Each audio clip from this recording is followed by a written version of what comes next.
A statement by His Excellency Benjamin Netanyahu, Prime Minister of the State of Israel.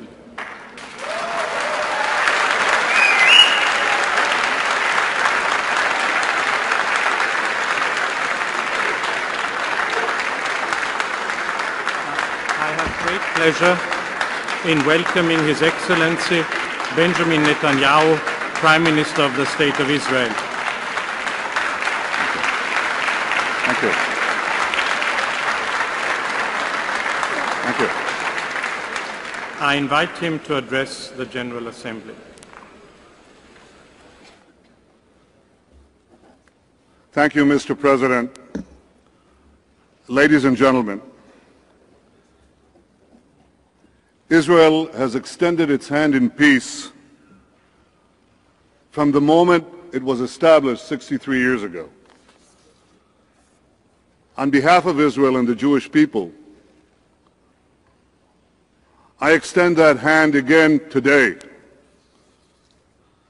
I extend it to the people of Egypt and Jordan with renewed friendship for neighbors with whom we have made peace.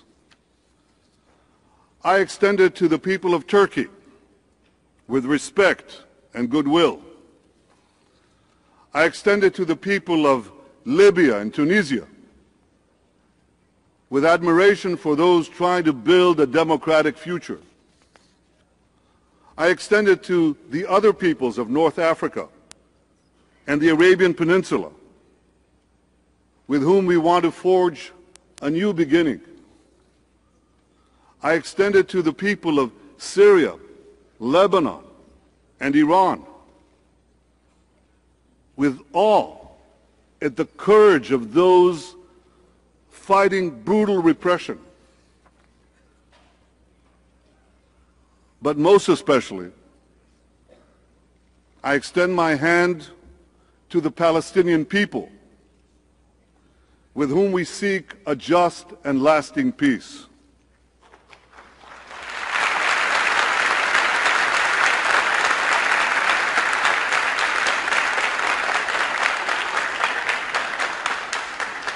Ladies and gentlemen, in Israel, our hope for peace never wanes. Our scientists, doctors, innovators apply their genius to improve the world of tomorrow. Our artists, our writers enrich the heritage of humanity. Now, I know that this is not exactly the image of Israel that is often portrayed in this hall. After all, it was here in 1975 that the age-old yearning of my people to restore our national life in our ancient biblical homeland, it was then that this was branded shamefully as racism. And it was here in 1980, right here, that the historic peace agreement between Israel and Egypt wasn't praised. It was denounced. And it's here, year after year,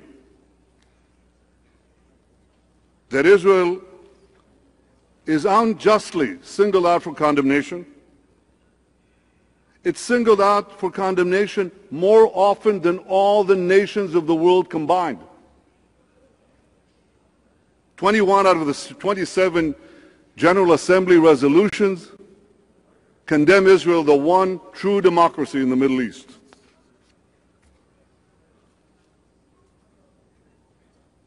Well, this is an unfortunate part of the UN institution. It's the theater of the absurd. It doesn't only cast Israel as the villain. It often casts real villains in leading roles. Gaddafi's Libya chaired the UN Commission on Human Rights. Saddam's Iraq headed the UN Committee on Disarmament. You might say that's the past. Well, here's what's happening now, right now, today. Hezbollah-controlled Lebanon now presides over the UN Security Council. This means, in effect, that a terror organization presides over the body entrusted with guaranteeing the world's security. You couldn't make this thing up. So here in the UN, automatic majorities can decide anything. They can decide that the sun sets in the west or rises in the west. I think the first has already been preordained. They can also decide, they have decided, that the Western Wall in Jerusalem, Judaism's holiest place, is occupied Palestinian territory. And yet, even here, in the General Assembly, the truth can sometimes break through. In 1984, when I was appointed Israel's ambassador to the United Nations, I visited the great rabbi of Lubavitch. He said to me, and ladies and gentlemen, I don't want any of you to be offended, because from personal experience of serving here, I know there are many honorable men and women, many capable and decent people serving their nations here. But here's what the Rebbe said to me. He said to me, you'll be serving in a house of many lies. And then he said, remember that even in the darkest place, the light of a single candle can be seen far and wide. Today I hope that the light of truth will shine, if only for a few minutes, in a hall that for too long has been a place of darkness for my country. So as Israel's Prime Minister, I didn't come here to win applause. I came here to speak the truth. The truth is,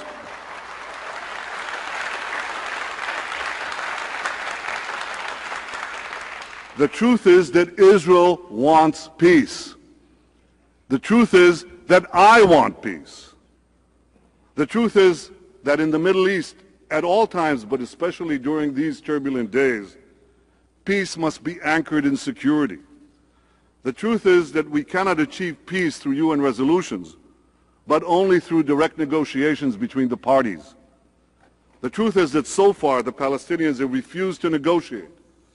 The truth is that Israel wants peace with a Palestinian state, but the Palestinians want a state without peace. And the truth is, you shouldn't let that happen. Ladies and gentlemen, when I first came here 27 years ago, the world was divided between East and West. Since then, the Cold War ended. Great civilizations have risen from centuries of slumber. Hundreds of millions have been lifted out of poverty. Countless more are poised to follow. And the remarkable thing is that so far, this monumental historic shift has largely occurred peacefully. Yet a malignancy is now growing between East and West that threatens the peace of all.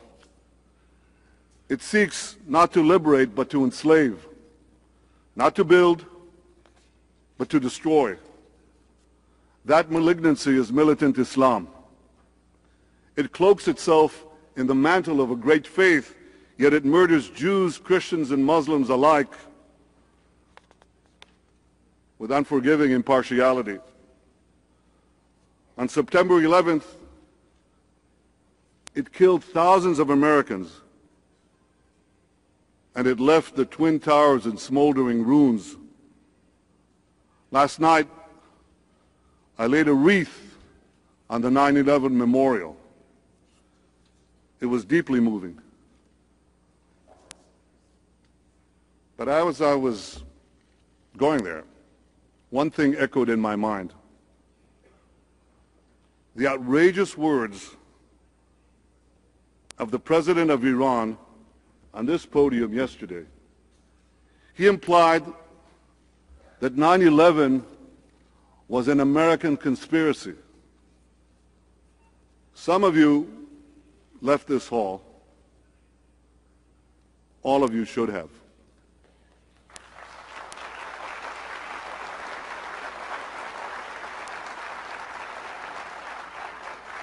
Since 9/11, militant Islam has slaughtered countless other innocents in London and Madrid, in Baghdad and Mumbai, in Tel Aviv and Jerusalem, in every part of Israel.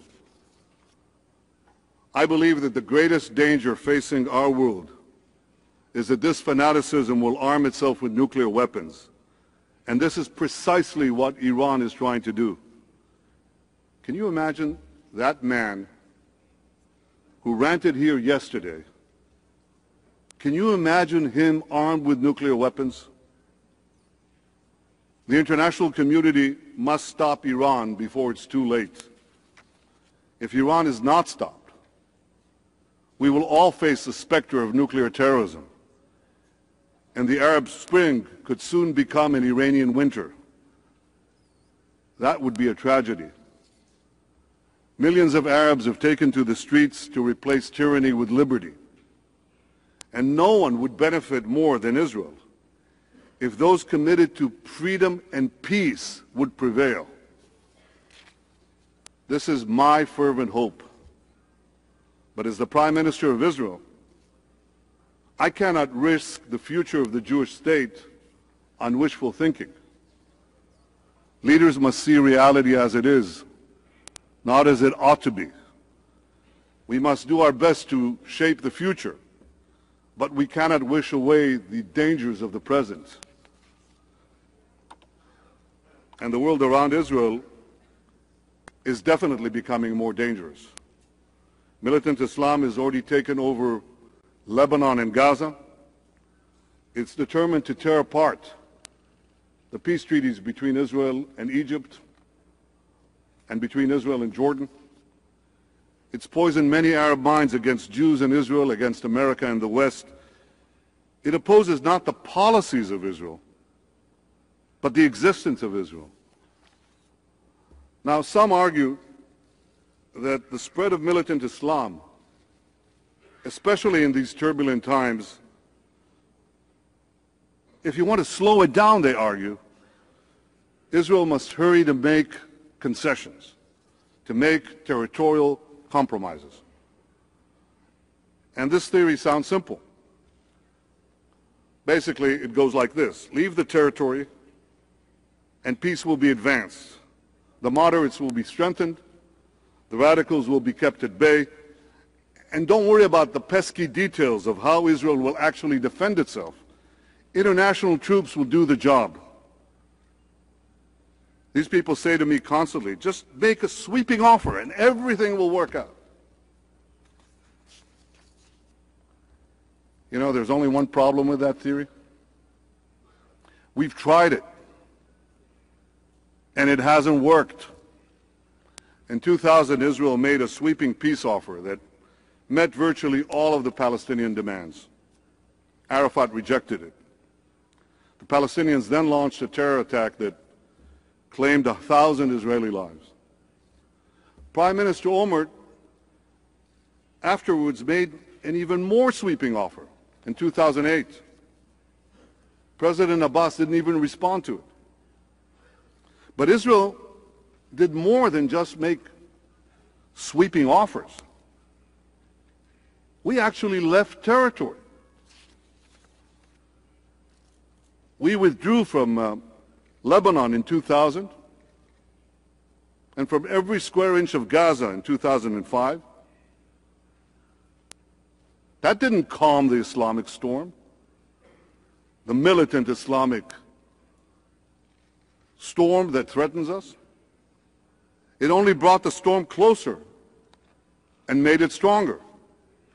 Hezbollah and Hamas fired thousands of rockets against our cities from the very territories we vacated. See, when Israel left Lebanon and Gaza, the moderates didn't defeat the radicals. The moderates were devoured by the radicals. And I regret to say that international troops like UNIFIL in Lebanon and UBAM in Gaza didn't stop the radicals from attacking Israel. We left Gaza hoping for peace. We did freeze the settlements in Gaza. We uprooted them. We did exactly what the theory says. Get out, go back to the 1967 borders, dismantle the settlements. And I don't think people remember how far we went to achieve this. We uprooted thousands of people from their homes. We pulled children out of their schools and their kindergartens. We bulldozed synagogues. We even moved loved ones from their graves. And then, having done all that, we gave the keys of Gaza to President Abbas. Now, the theory says it should all work out. And President Abbas and the Palestinian Authority now could build a peaceful state in Gaza. You can remember that the entire world applauded. They applauded our withdrawal as an act of great statesmanship, as a bold act of peace. But ladies and gentlemen, we didn't get peace. We got war. We got Iran, which through its proxy Hamas promptly kicked out the Palestinian Authority. The Palestinian Authority collapsed in a day, in one day. President Abbas just said on this podium that the Palestinians are armed only with their hopes and dreams. Yep. Hopes, dreams, and 10,000 missiles and Grad rockets supplied by Iran, not to mention the river of lethal weapons now flowing into Gaza from the Sinai, from Libya, and from elsewhere. Thousands of missiles have already rained down on our cities. So you might understand that given all this, Israelis rightly ask, what's to prevent this from happening again in the West Bank? See, most of our major cities in the south of the country are within a few dozen kilometers from Gaza. But in the center of the country, opposite the West Bank, our cities are a few hundred meters or at most a few kilometers away from the edge of the West Bank. So I want to ask you, would any of you bring danger so close to your cities, to your families? Would you act so recklessly with the lives of your citizens? Israel is prepared to have a Palestinian state in the West Bank, but we're not prepared to have another Gaza there. And that's why we need to have real security arrangements, which the Palestinians simply refuse to negotiate with us. Israelis remember the bitter lessons of Gaza. Many of Israel's critics ignore them. They irresponsibly advise Israel to go down this same perilous path again. You read what these people say, and it's as if nothing happened. Just keep repeating the same advice, the same formulas, as though none of this happened. And these critics continue to press Israel to make far-reaching concessions without first assuring Israel's security. They praise those who unwittingly feed the insatiable crocodile of militant Islam as bold statesmen. They cast as enemies of peace those of us who insist that we must first erect a sturdy barrier to keep the crocodile out, or at the very least, jam an iron bar between its gaping jaws. So in the face of the labels and the libels, Israel must heed better advice. Better a bad press than a good eulogy. And better still would be a fair press, whose sense of history extends beyond breakfast, and which recognizes Israel's legitimate security concerns. I believe that in serious peace negotiations, these needs and concerns can be properly addressed. But they will not be addressed without negotiations. And the needs are many, because Israel is such a tiny country. Without Judea and Samaria, the West Bank, Israel is all of 9 miles wide. I want to put it for you in perspective, because you're all in this city. That's about 2/3 the length of Manhattan. It's the distance between Battery Park and Columbia University. And don't forget that the people who live in Brooklyn and New Jersey are considerably nicer than some of Israel's neighbors. So how do you protect such a tiny country, surrounded by people sworn to its destruction and armed to the teeth by Iran? Obviously, you can't defend it from within that narrow space alone. Israel needs greater strategic depth. And that's exactly why Security Council Resolution 242 didn't require Israel to leave all the territories it captured in the Six-Day War. It talked about withdrawal from territories to secure and defensible boundaries. And to defend itself, Israel must therefore maintain a long-term Israeli military presence in critical strategic areas in the West Bank. I explained this to President Abbas. He answered that if a Palestinian state was to be a sovereign country, it could never accept such arrangements. Why not? America has had troops in Japan, Germany, and South Korea for more than half a century. Britain has had an airspace in Cyprus, or rather an airbase in Cyprus. France has forces in 3 independent African nations. None of these states claim that they're not sovereign countries. And there are many other vital security issues that also must be addressed. Take the issue of airspace. Again, Israel's small dimensions create huge security problems. America can be crossed by jet airplane in 6 hours. To fly across Israel, it takes 3 minutes. So is Israel's tiny airspace to be chopped in half and given to a Palestinian state not at peace with Israel? Our major international airport is a few kilometers away from the West Bank.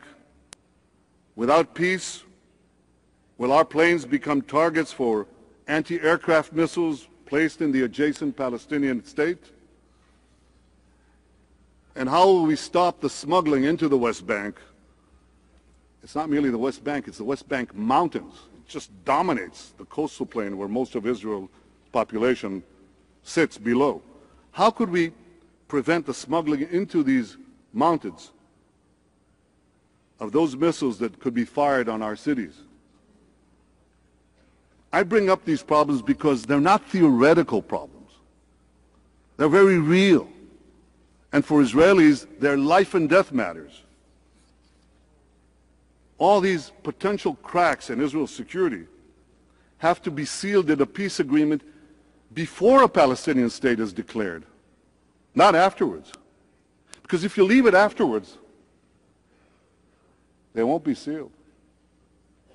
And these problems will explode in our face and explode the peace. The Palestinians should first make peace with Israel and then get their state. But I also want to tell you this. After such a peace agreement is signed, Israel will not be the last country to welcome a Palestinian state as a new member of the United Nations. We will be the first.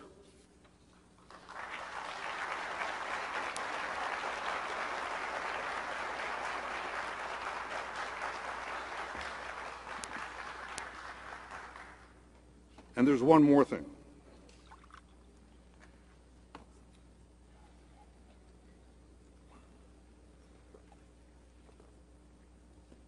Hamas has been violating international law by holding our soldier Gilad Shalit captive for 5 years. They haven't given even one Red Cross visit. He's held in a dungeon in darkness against all international norms. Gilad Shalit is the son of Aviva and Noam Shalit. He is the grandson of Tzvi Shalit, who escaped the Holocaust by coming to in the 1930s as a boy to the land of Israel. Gilad Shalit is the son of every Israeli family. Every nation represented here should demand his immediate release. If you want to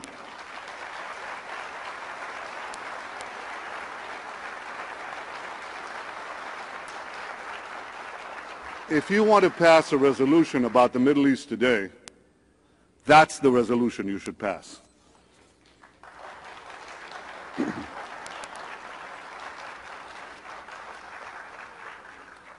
Ladies and gentlemen, last year in Israel, in Bar Ilan University, this year in the Knesset and in the U.S. Congress, I laid out my vision for peace in which a demilitarized Palestinian state recognizes the Jewish state. Yes, the Jewish state. After all, this is the body that recognized the Jewish state 64 years ago. Now, don't you think it's about time the Palestinians did the same? The Jewish state of Israel will always protect the rights of all its minorities, including the more than 1 million Arab citizens of Israel.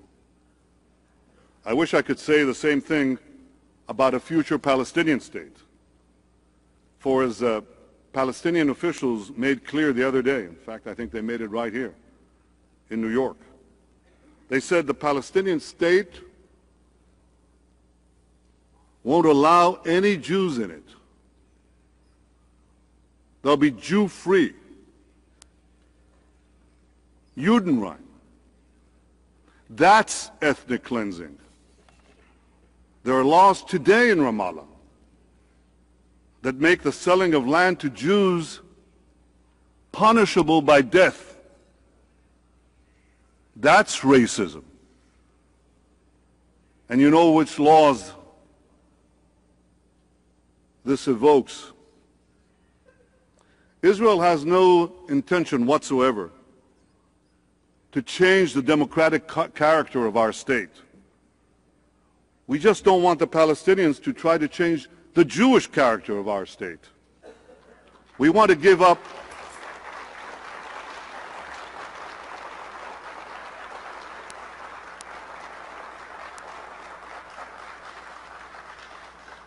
we want them to give up the fantasy of flooding Israel with millions of Palestinians.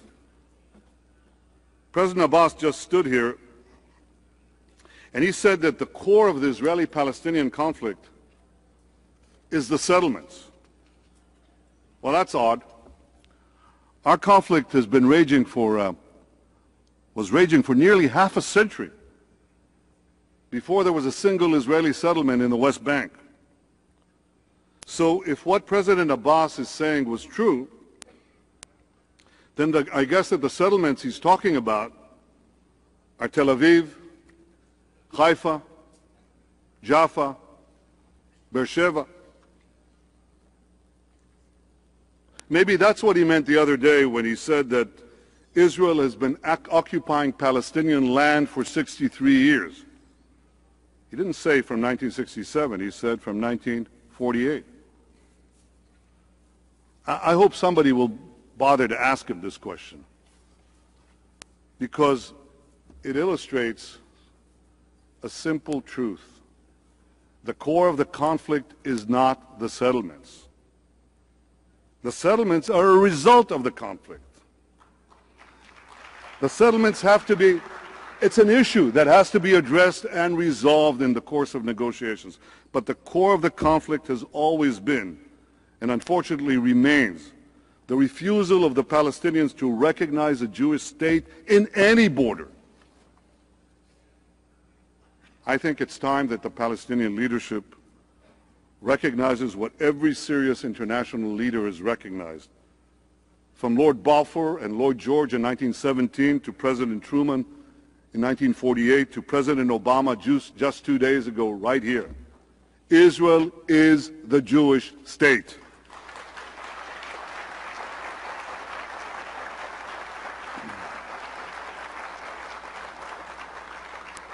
President Abbas, stop walking around this issue. Recognize the Jewish state and make peace with us. In such a genuine peace, Israel is prepared to make painful compromises. We believe that the Palestinians should be neither the citizens of Israel nor its subjects. They should live in a free state of their own. But they should be ready, like us, for compromise. And we will know that they're ready for compromise and for peace when they start taking Israel's security requirements seriously and when they stop denying our historical connection to our ancient homeland. I often hear them accuse Israel of Judaizing Jerusalem.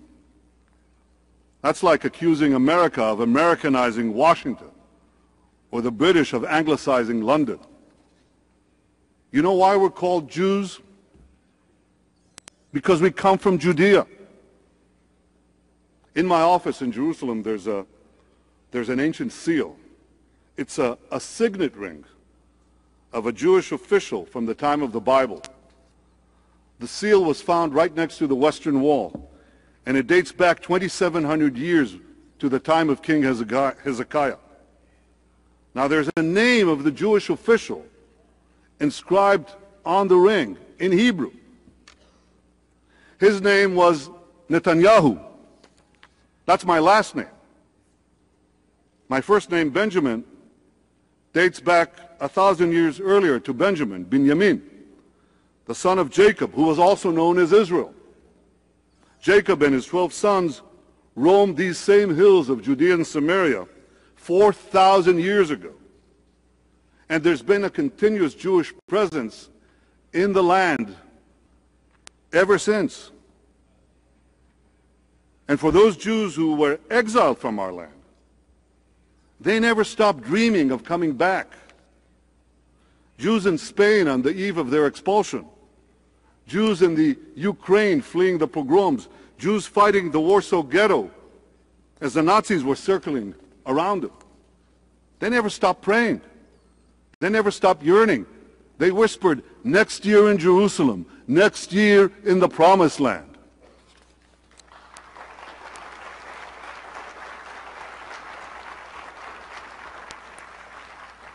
As the Prime Minister of Israel, I speak for 100 generations of Jews who were dispersed throughout the lands, who suffered every evil under the sun, but who never gave up hope of restoring their national life in the one and only Jewish state.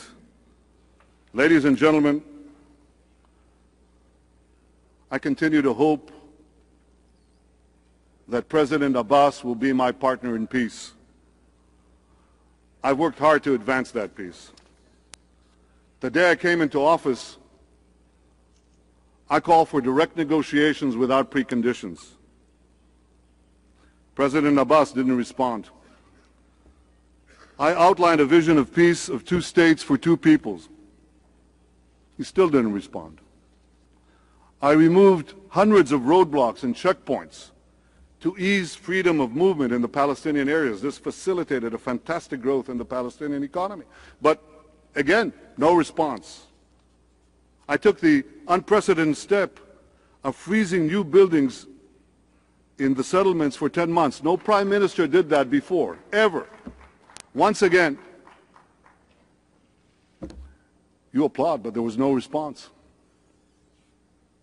No response. In the last few weeks, American officials have put forward ideas to restart peace talks. There were things in those ideas about borders that I didn't like. There were things there about the Jewish state that I'm sure the Palestinians didn't like. But with all my reservations, I was willing to move forward on these American ideas. President Abbas, why don't you join me? We have to stop negotiating about the negotiations. Let's just get on with it. Let's negotiate peace.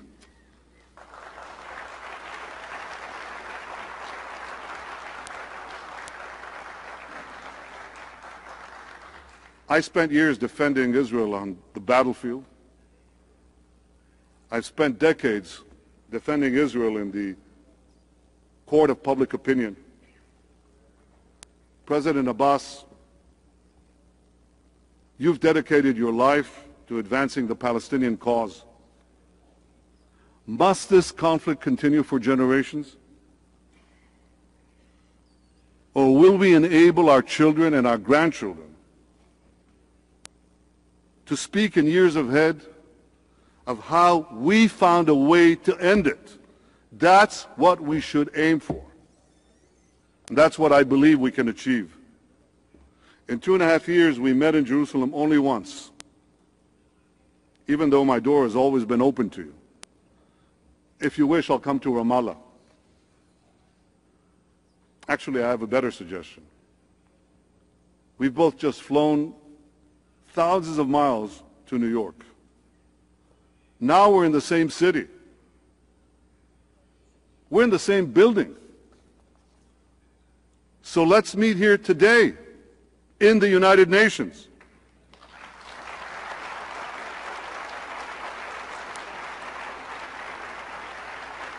Who's there to stop us? What is there to stop us? If we genuinely want peace, what is there to stop us from meeting today and beginning peace negotiations? And I suggest we talk openly and honestly. Let's listen to one another. Let's do as we say in the Middle East, let's talk dugri. That means straightforward. I'll tell you my needs and concerns. You'll tell me yours. And with God's help, we'll find the common ground of peace.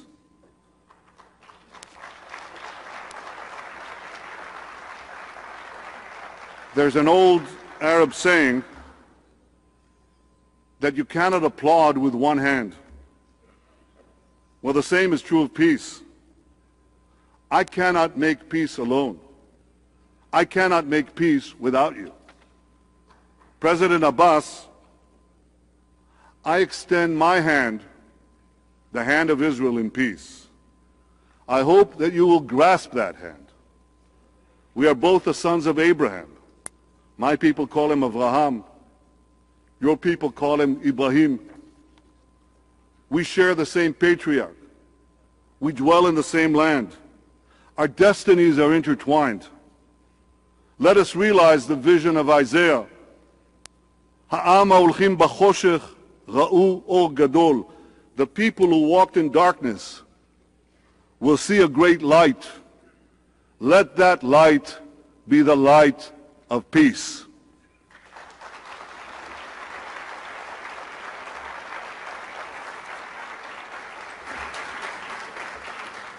On behalf of the General Assembly, I wish to thank the Prime Minister of the State of Israel for his statement just made